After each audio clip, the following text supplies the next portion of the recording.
আসসালামু আলাইকুম রহমতুল্লাহ। প্রিয় শিক্ষার্থীরা, আশা করি সকলে ভালো রয়েছে। আমি জনাব আজহারুল ইসলাম, প্রভাষক, গণিত, কুষ্টিয়া ইসলামিয়া কলেজ। তো আমি মূলত ক্লাসগুলো নিচ্ছি আমার পূর্বে যে স্কুলে চাকরি করতাম, তো ওই স্কুলের স্টুডেন্টদের অনুরোধের কারণে। দেখো, আজকে তোমাদেরকে আমি টেন্স নিয়ে একটু বিস্তারিত আবার একটু করাবো, যেহেতু তোমরা টেন্সের বিষয়টা আবার ভুলে গিয়েছ। তোমরা জানো যে নতুন কারিকুলামের মধ্যে গ্রামারকে গুরুত্ব কম দিয়ে বাস্তবিকভাবে কথা বলার মাধ্যমে ইংলিশ শেখানোর গুরুত্ব দেওয়া হয়েছিল। যেহেতু আবার পুরাতন কারিকুলামে ফেরত এসেছে সরকার এবং শিক্ষা ব্যবস্থা, তাই আমরা আবার গ্রামারে চলে যাচ্ছি। যেহেতু গ্রামার তোমাদের থাকবে টেন্সে, সপ্তম শ্রেণীর যারা রয়েছে তাদের এই টেন্স থেকে থাকবে 10 নাম্বার। আর যারা অষ্টম শ্রেণীতে রয়েছে তোমাদের এই টেন্সের আলোকে বিভিন্ন গ্রামার রয়েছে। আর সবসময় একটা জিনিস মনে রাখতে হবে, যদি তুমি টেন্সে অদক্ষ হও তাহলে তুমি গ্রামারে অন্যান্য গ্রামারের মধ্যেও তুমি দুর্বল থাকবে। যা কথা না বাড়ি, এখন আমি তোমাদেরকে টেন্স নিয়ে ক্লাসটা দেখাচ্ছি, ভিডিও ক্লাস, যেন তোমরা বাসায় বারে বারে টেনে দেখতে পারো। এখন লক্ষ্য করো, আমরা যে প্রথমেই জানি টেন্স হচ্ছে 3 প্রকার। টেন্স কত প্রকার? টেন্স আমরা জানি 3 প্রকার, সবাই জানো। যেমন আমি এখন তোমাদের ক্লাস নিচ্ছি, এটা হচ্ছে বর্তমান। তোমাদেরকে কালকে ক্লাস নিয়েছিলাম অতীত। বললাম যে তোমাদেরকে আমি শুক্রবারে ক্লাস নিব, অর্থাৎ শুক্রবার যদি আমরা বেঁচে থাকি ক্লাস নিব, তাহলে এটা হচ্ছে কি ভবিষ্যৎ। তাহলে আমরা ইংলিশে যদি বলি প্রেজেন্ট টেন্স, পাস্ট টেন্স এবং কি টেন্স? Future tense. তাহলে টেন্সের প্রথম টেন্সটা হচ্ছে কি tense? Present tense. Present tense, বর্তমান কাল। প্রেজেন্ট টেন্স মানে কি? বর্তমান, বর্তমানে তুমি কোনো কাজ করতেছো, এটাই হচ্ছে কি তোমার প্রেজেন্ট টেন্স। 2 নাম্বার আসো, আমরা জানি কাল মানে হচ্ছে সময়, অর্থাৎ টেন্স দ্বারা সময়টা বোঝাচ্ছে যে বর্তমানে সময়ে তুমি যে কাজটা করতেছো সেটা প্রেজেন্ট টেন্স। তারপরে রয়েছে আমাদের কি টেন্স? Past tense. পাস্ট মানে কি? অতীত, আমাদের অতীত কাল, অর্থাৎ তুমি যে কাজটা করেছো, সকাল বেলায় তুমি ভাত খেয়েছো, এটা তোমার জন্য অতীত হয়ে গেছে। এখন আসো তৃতীয় টেন্সটার নাম হচ্ছে কি? Future tense. Future tense, future tense মানে হচ্ছে কি? ভবিষ্যৎকাল।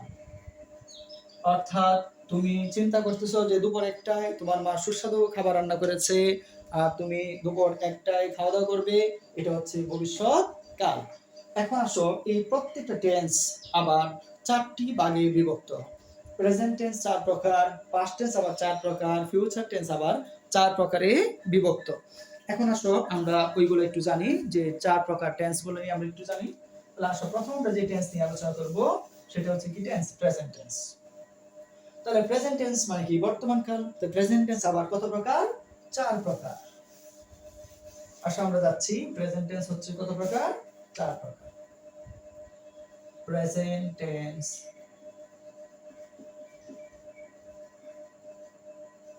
4 প্রকার, অর্থাৎ 4 টাইমস অফ প্রেজেন্ট টেন্স। 4 প্রকার। এর মধ্যে প্রথম যে প্রকারটা রয়েছে, আমরা যদি প্রথম প্রকারটা নিয়ে আলোচনা করি, তাহলে প্রথম প্রকারটাকে আমরা বলি present indefinite tense. Present indefinite tense, অথবা আমরা বলি simple present tense. Simple present tense. আসলে তোমাদেরকে আমি যে লিখতেছি, লেখাটাও কষ্ট হচ্ছে, কারণ আমি বোর্ডটা এখনো ফিক্সড করি নাই। একটা বক্স পেপারের উপর আমি বোর্ডটা রেখেছি, তাই আমার লিখতে আসলে সমস্যা হচ্ছে।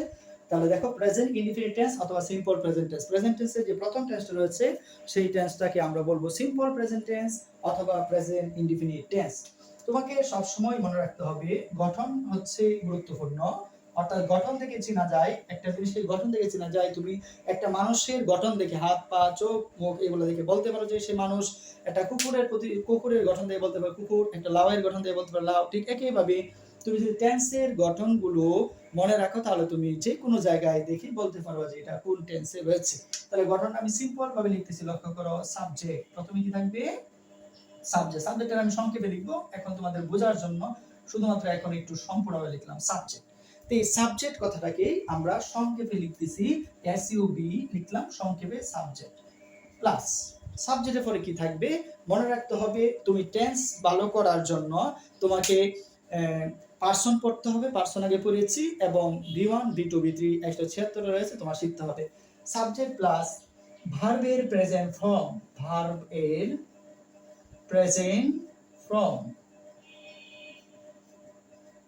অর্থাৎ ভার্বের যে বর্তমান যে রূপটা আছে এই রূপটা লিখবা। এটাকে আমরা ভার্বের প্রেজেন্ট ফর্ম কথাটাকে আমরা সংক্ষেপে লিখবো V1। কি লিখবো?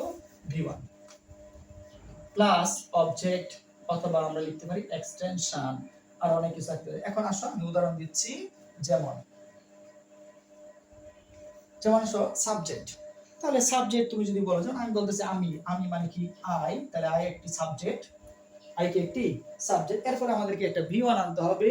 তাহলে তোমরা বারে বারে যে V1 বলো, গো মানে যাওয়া, আই গো, তুমি কোথায় যাও? আই গো টু স্কুল, যেহেতু তুমি স্কুলে পড়ালেখা করো, I go to school. I হচ্ছে ফার্স্ট পারসন। আচ্ছা, এখন আমি একটা সেকেন্ড পারসন নিই, ইউ কি পারসন? Second person you. তাহলে আমরা লিখলাম ইউ এর পরে কি আসবে? V1 আসবে, you go to school, you go to school. বা করো সাবজেক্ট, তারপরে V1, তারপরে এক্সটেনশন বা অবজেক্ট। তারপরে আমরা যাচ্ছি থার্ড পারসন সিঙ্গুলার হচ্ছে কি হি। এখন আবার আমরা লিখলাম কি গো, কিন্তু লক্ষণীয় বিষয়, যদি থার্ড পারসন সিঙ্গুলার মানে একা, হি দা মানে সে মানে আমরা একজনকে বোঝাচ্ছি, তাহলে হিটা কি তোমার? সে মানে আমরা একজনকে বোঝাচ্ছি, তাই ভার্বের সাথে এস অথবা ইএ যুক্ত হবে। কি যুক্ত হবে? এস অথবা ইএস। তাহলে যদি ভাওয়েল ও থাকে তাহলে ইএ যুক্ত হয়, তাহলে হি গোজ টু স্কুল। লক্ষ্য করো, আমি তিনটি উদাহরণ লিখলাম। I go to school, you go to school, he goes to school. Subject third person singular, ভার্বের সাথে এস অথবা ইএস যুক্ত হবে। এখন লক্ষ্য করো, আমি এদিকে আরো কয়েকটা লিখতেছি। যেমন তুমি বলো, স্যার আমি খুব ভালো মেয়ে। তুমি বলো, I am a good girl, I am a good girl. লক্ষ্য করে দেখো, এখানে সাবজেক্ট হচ্ছে আই, এম হচ্ছে এখানে মূল ভার্ব হিসেবে কাজ করতেছে। এম মানে কি? আমি হই একজন ভালো মেয়ে, I am a good girl. সে বলতেছে স্যার, যেমন আমি বলতেছি হ্যাঁ সেও একটা ভালো ছেলে, তাহলে আমরা বলি কি? সে হচ্ছে হি, আর হয় হচ্ছে is, he is a good boy. তারপর লক্ষ্য করো, সে বলতেছে এই যে তুমি একজন ভালো মেয়ে, you are a good girl,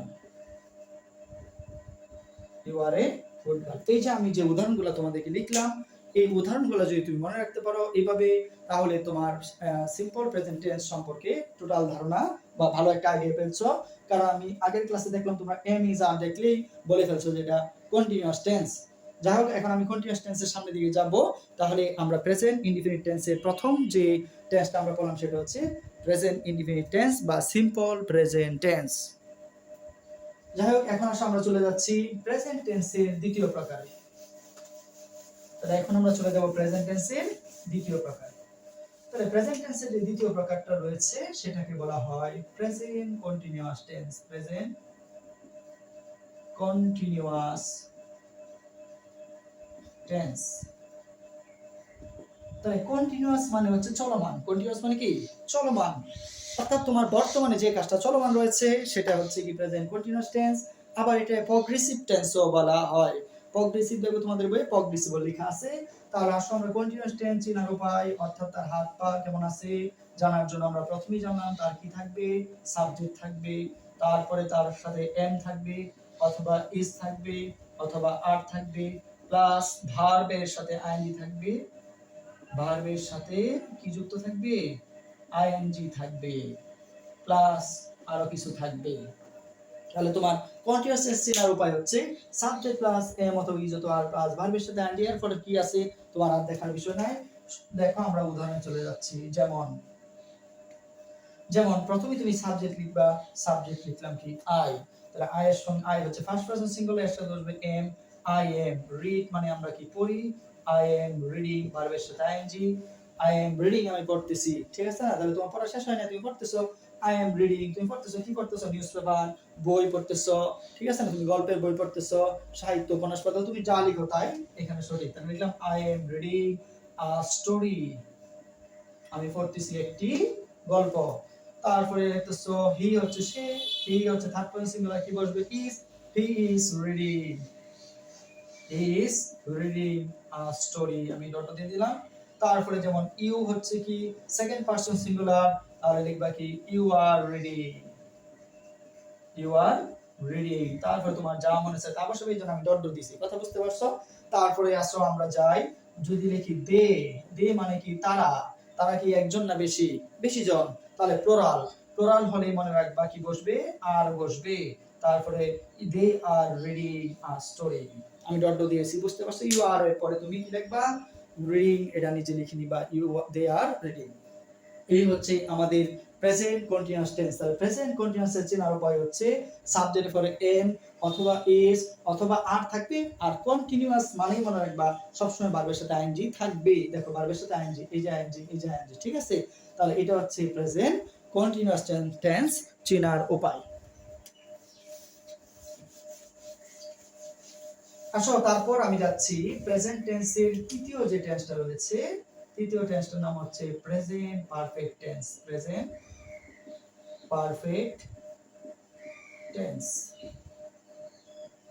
present perfect tense. তাহলে আমি বলেছিলাম যে তুমি সব সময় গঠন মনে রাখবা, কারণ আমাদের উদ্দেশ্য হচ্ছে গঠন মনে রাখা। আর সংজ্ঞা আমরা শিখবো না যে সংজ্ঞা কি রয়েছে, আগে আমরা ছোটবেলায় সংজ্ঞা শিখতাম, খুব সংজ্ঞাকে গুরুত্ব দিতাম। তো আমাদের সবচেয়ে বেশি গুরুত্ব দিতে হবে তোমার কিসে, গঠনে গুরুত্ব দিতে হবে, সবচেয়ে বেশি গুরুত্ব দিতে হবে গঠনে। যেমন আমরা এখন শিখতেছি present perfect tense, present perfect tense. তাহলে আসো প্রেজেন্ট পারফেক্ট টেন্সের গঠনটা কি। গঠন হচ্ছে একজন শিক্ষার্থী মূলত ক্লাস 6 এ টেন্স শিখে, তাই আমি তোমাদেরকে শর্টকাট মনে করার জন্য ক্লাসটা নিচ্ছি। তাহলে প্রথমেই আমরা গঠনে থাকবে সাবজেক্ট থাকবে অবশ্যই, তারপরে হ্যাভ থাকবে অথবা হ্যাজ থাকবে, প্লাস V3 মানে ভার্বের ফার্স্ট পার্টিসিপল থাকবে, তারপরে আরো শব্দ ইত্যাদি থাকবে, এক্সটেনশন বলতে পারো বা অবজেক্ট বলতে পারো। এখন যেমন আমরা যদি বলি সাবজেক্ট হচ্ছে কি আই, এরপরে তুমি দিলা আই এর সাথে কি বলবে, হ্যাভ, ফার্স্ট পারসন সিঙ্গুলার সাথে বসে হ্যাভ, আই হ্যাভ। এই যে আমরা পড়েছি গো, ডো মানে করা, ডো ডিড ডান, তাহলে I have done the work, done the work. লক্ষ্য করো, তুমি প্রেজেন্ট পারফেক্ট টেন্স চিনতে হলে তোমাকে চিনতে হবে যে হ্যাভ এর পরে বি থ্রি থাকে, এখন তুমি বি থ্রি পারো না, তাহলে তুমি ধরতে পারবে না যে আসলে এটা ইংরেজি। লক্ষ্য করো, আমি একটা জিনিস ভুলে গেছিলাম বলার জন্য, দেখো এখানে আমি লিখলাম I have done the work, এই পাশে আমি লিখলাম আই হ্যাভ আ পেন। ভালোভাবে লক্ষ্য করো, এখানে হ্যাভ এর পরে ভার্বের বি থ্রি আছে, ভার্ব নেই, হ্যাভ শব্দের অর্থ আছে, এটা ভার্ব, তাই এটা হচ্ছে সাবজেক্ট। সাবজেক্টের পরে কি রয়েছে তোমার, সাবজেক্টের পরে এখানে হ্যাভটা হচ্ছে ভার্ব, ভার্বের প্রেজেন্ট ফর্ম, তাহলে বি1 প্লাস অবজেক্ট, তার মানে এটা হচ্ছে প্রেজেন্ট ইনডিফিনিট টেন্স। তাহলে হ্যাভ দেখে, হ্যাভ অথবা হ্যাজ দেখে তুমি বলতে পারবে না যে এটা পাস্ট প্রেজেন্ট পারফেক্ট। এরপরে যদি বি3 থাকে তাহলে এটা প্রেজেন্ট পারফেক্ট, আর যদি বি3 না থাকে তাহলে এটা হচ্ছে কি তোমার প্রেজেন্ট ইনডিফিনিট বা সিম্পল প্রেজেন্ট টেন্স। আচ্ছা, তারপরে আসো, আমি যদি নেই হি নিলাম, হি কি পারসন, থার্ড পারসন সিঙ্গুলার, তাহলে হির সঙ্গে কি বসবে, হ্যাজ বসবে, he has done the work, he has done the work. তারপর আমি সেকেন্ড পারসন নিলাম, সেকেন্ড পারসন কি সিঙ্গুলার ইউ, তাহলে ইউ এর সাথে কি বলবে, you had done the work, done the work, আমি ডট দিলাম, তুমি লিখবা। তারপর আসো, আমি যদি বলি যেমন দে, দে মানে কি তারা, তারা হচ্ছে বহুবচন, তাহলে তাদের সঙ্গে কি বসবে, হ্যাভ বসবে, they have done the work, আমি ডট দিলাম, তার মানে তুমি পিছনেরটা লিখে নিবে, you have, they have done the work. তো আমাদের প্রেজেন্ট পারফেক্ট টেন্স কমপ্লিট। লক্ষ্য করো, আমি যদি এখানে লিখি he has, he has a pen, he has a pen, সাবজেক্টের পরে হ্যাজ আছে, তার মানে কি তোমার প্রেজেন্ট পারফেক্ট বলতে পারতেছো না, হ্যাজ এর পরে বি3 নেই, তার মানে এটা হচ্ছে কি তোমার প্রেজেন্ট ইনডিফিনিট টেন্স বা সিম্পল প্রেজেন্ট টেন্স। চলো এখন আমরা চলে যাচ্ছি প্রেজেন্ট টেন্সের চতুর্থ প্রকারে। চতুর্থ প্রকার হচ্ছে present perfect continuous tense, continuous tense. তাহলে আমরা জানি যে প্রেজেন্ট কন্টিনিউয়াস মানে, কন্টিনিউয়াস আমরা একটা প্রগ্রেসিভ বলি, কন্টিনিউয়াস মানে হচ্ছে আইএনজি যুক্ত থাকবে। তাহলে দেখো গঠনটা কি, সাবজেক্ট প্লাস হ্যাভ বিন অথবা হ্যাজ বিন প্লাস ভার্ব, ভার্বের সাথে কি যুক্ত থাকবে? আইএনজি। সবসময় মনে রাখতে হবে ভার্বের সাথে কি যুক্ত থাকবে? আইএনজি। যেমন লিখতেছি আই হ্যাভ বিন, তাহলে তুমি একটা ভার্ব নিয়ে আসো, আমি একটা ভার্ব আনলাম ডো, একটা ভার্ব কি নিয়ে আসলাম তোমার? ডো। ডো এর সাথে এখন আমরা কি যুক্ত করব? ING. He have been doing the work, doing the work. আচ্ছা, এরপর দেখো আমরা কি দিলাম? অবজেক্ট দিলাম। এখন যদি আমরা আরো বড় করে লিখতে চাই, যে যদি সময়টা নির্দিষ্ট করে বোঝাই, তাহলে বসবে সিন্স। না, আমি ভুল বলছি, সময়টা যদি নির্দিষ্ট থাকে তাহলে বসবে ফর, আর সময়টা যদি অনির্দিষ্ট থাকে তাহলে বসবে সিন্স। আচ্ছা দেখো দেখো আমি এখানে লিখলাম কি? সিন্স। তো তুমি কাজটা করতেছো কখন থেকে? লিখলাম মর্নিং থেকে। আমার আসলে বডি লিখতে খুব সমস্যা হচ্ছে, কারণ আমি এখানে যথেষ্ট স্পেস নেই। দেখো I have been doing the work, তুমি প্রেজেন্ট পারফেক্ট কন্টিনিউয়াস টেন্স চিন্তা কিভাবে দাও? সাবজেক্ট, তারপরে কি রয়েছে? হ্যাভ বিন, তারপরে ভার্বের সাথে আইএনজি। আর দেখার দরকার নাই, ভার্বের সাথে আইএনজি, এটা কি? Present perfect continuous tense. এখন বড় করে যদি আমরা লিখতে চাই, এই সিন্স মর্নিং, মানে সকাল থেকে সে যে কাজ করতে আসে, তাহলে সকাল কয়টা থেকে সে কাজ শুরু করছে আমাদের জানা নাই, তাই কি বসছে তোমার? সিন্স। আচ্ছা, এখন যদি আমরা এখানে লিখি ফর, কি লিখি? ফর, তাহলে সময়টা নির্দিষ্ট হবে, সে কয় ঘন্টা কাজ করতেছে। তাহলে আমরা লিখলাম সে কাজ করতেছে 2 ঘন্টা যাবত, 2 আওয়ার্স, 2 আওয়ার্স, 2 ঘন্টা যাবত। এই হচ্ছে সিন্স আর ফরের ব্যবহার। সময় যদি নির্দিষ্ট থাকে তাহলে বসবে ফর, সময় যদি নির্দিষ্ট না থাকে, সকাল থেকে কাজ করতেছো, রাত থেকে কাজ করতেছো, তাহলে বসবে তোমার নির্দিষ্ট না থাকলে সিন্স বসবে। জিনিসটা মনে রাখার চেষ্টা করবা। তাহলে আমি আরেকটা লিখি, যেমন হি, হির সঙ্গে কি বসবে? হি হচ্ছে থার্ড পারসন সিঙ্গুলার, হির সাথে বলবে হি হ্যাজ বিন। তারপর কি হবে? ডুইং। আচ্ছা, ডুইং বাদ দিয়ে বারে বারে ডুইং দিচ্ছি। মনে করো তুমি স্টুডেন্ট মানুষ, পড়ালেখা করো, তাহলে আমরা দিলাম রিড, রিডের সাথে ING. He has been reading, সে পড়ালেখা করতেছে কখন থেকে? তুমি বলছো আজকে স্যার আমি পড়া শুরু করেছিলাম আর শেষ করতেছিলাম, সিন্স মর্নিং। অর্থাৎ তুমি সকাল থেকে পড়া শুরু করছো, থামতেই আসো না। এই হচ্ছে আমাদের প্রেজেন্ট টেন্স, 4টি প্রেজেন্ট টেন্সের গঠন।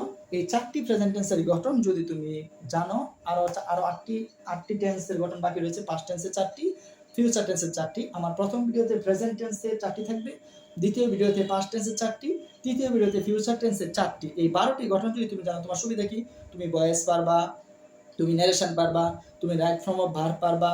আর যদি তুমি এই টেন্স সম্পর্কে তোমার ধারণা না থাকে, গঠনটা মাথায় মনে না থাকে, তুমি সকল গ্রামারে শূন্য হয়ে গিয়েছো। একটা স্টুডেন্ট ক্লাস 7 অথবা 8 পড়ে, সে না দেখে রিভিশন ছাড়া এখনো টেন্স বলতে পারে না, পারসন বলতে পারে না, B1 B2 B3 বলতে পারে না, তাহলে মনে রাখবা যে তোমার এই পড়ার মধ্যে কোনো কৃতিত্ব নেই। তাই এটা অবশ্যই তোমাকে শিখে রাখতে হবে, এমন ভাবে যেন যে কোনো সময় তুমি বলতে পারো। সকলে ভালো থাকো, আল্লাহ হাফেজ। দ্বিতীয় ক্লাস লোড হবে কতক্ষণের ভিতরে।